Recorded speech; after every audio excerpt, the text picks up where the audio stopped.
शेतात आणि गोडाऊनमध्ये साठवून ठेवलेलं धान्य चोरी करणारी टोळी जेरबंद. 4 आरोपींच्या गुन्हे शाखेच्या पथकानं आवळल्या मुसक्या.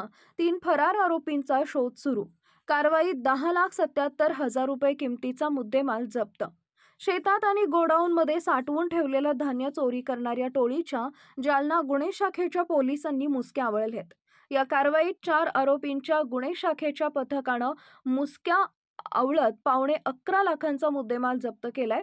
या प्रकरणातील फरार असलेल्या 3 आरोपींचा पोलीस शोध घेत आहेत. तर या टोळक्यानं जालना जिल्ह्यात धान्य चोरीच्या 8 घटना केल्याचं उघडकीस आलंय.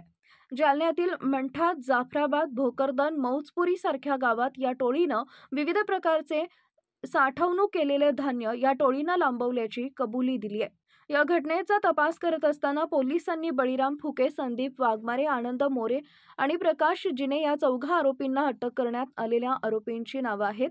या आरोपीकडून पोलीस पथकानं धान्य चोरीचे एकूण 8 गुन्हे उघडकीस आणले असून आरोपींनी 3,27,000 रुपयांची चोरी केलेली धान्य पोलिसांनी जप्त केलंय.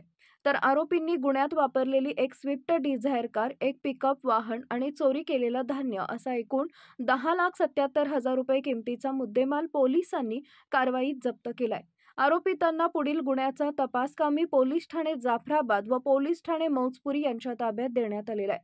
सदरची कारवाई ही माननीय अजयकुमार बन्सल, भापोसे, पोलीस अधीक्षक जालना, माननीय श्री आयुष नोपाणी, भापोसे, अप्पर पोलीस अधीक्षक जालना यांच्या मार्गदर्शनाखाली पंकज जाधव, पोलीस निरीक्षक, स्थानिक गुन्हे शाखा जालना, योगेश उवाळे, सहाय्यक पोलीस निरीक्षक, राजेंद्र वाघ, पोलीस उपनिरीक्षक, पोलीस हवालदार सॅम्युअल कांबळे, प्रशांत लोखंडे, विजय डिक्कर, धीरज भोसले, योगेश सहाणे, सोपान क्षीरसागर, सागर बाविस्कर, रमेश राठोड, कैलास खार्डे, सतीश श्रीवास, रमेश काळे, इर्शाद पटेल, भाऊराव गायके, अक्रूर धांडगे, कैलास चेके, सौरभ मुळे, गणपत पवार सर्व स्थानिक गुन्हे शाखा जालना यांनी केली.